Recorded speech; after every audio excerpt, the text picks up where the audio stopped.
আপনি কি জানেন একটা ব্লাড ক্যান্সার পেশেন্টের ব্লাড মাইক্রোস্কোপের নিচে ঠিক কেমন দেখায়? চলুন আজকে আমি দেখাতে চলেছি ব্লাড ক্যান্সারের একটি বিশেষ ধরন ক্রনিক মাইলয়েড লিউকেমিয়া মাইক্রোস্কোপের নিচে ঠিক কেমন দেখায়। এটা সাধারণত প্রাপ্তবয়স্কদের মধ্যে হয়ে থাকে।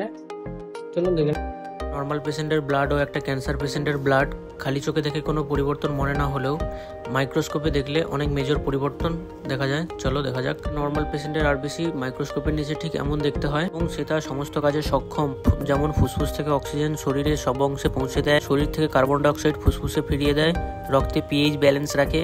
একটা সাধারণ মানুষের ডব্লিউবিসি নর্মাল রেঞ্জ যেমন 4 থেকে 11,000 পার মাইক্রোলিটার অনুযায়ী তার ডব্লিউবিসি মাইক্রোস্কোপের নিচে 40x ঠিক এমনই দেখায়। এবং একটা সাধারণ মানুষের ডব্লিউবিসি যে সমস্ত কাজে এরা সক্ষম, যেমন শরীরকে ইনফেকশনের হাত থেকে রক্ষা করা এবং বিভিন্ন ব্যাকটেরিয়া, ভাইরাস ও ফাঙ্গাসের সঙ্গে যুদ্ধ করে শরীরের ইমিউন সিস্টেমকে এরা শক্তিশালী রাখে। এগুলো হলো একটা সাধারণ মানুষের প্লেটলেট, যা কোনো ক্ষতস্থানে দ্রুত রক্ত জমাট বাঁধতে সাহায্য করে।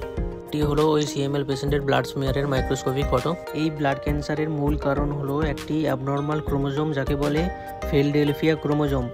এটার জন্য শরীরের ভিতরে BCR-ABL নামের একটি হার্মফুল প্রোটিন তৈরি হয়, যা ডব্লিউবিসিকে বেপরোয়াভাবে বাড়ায়। এই ইনমেচিওর ডব্লিউবিসি অত্যাধিক হারে জায়গা দখল করে নেওয়ার কারণে আরবিসির পরিমাণ কমে যায়, যার ফলে প্রচণ্ড দুর্বলতা, মাথা ঘোরার মতো প্রবলেম দেখা দেয়। প্লেটলেটের পরিমাণও কমে যায়, যার ফলে সহজে রক্তপাতের সৃষ্টি হয়। আজকের মতো টাটা, দেখা হবে পরের ভিডিওতে, যেখানে আমরা আলোচনা করব এই সিএমএল এর প্রধান লক্ষণগুলি কী কী।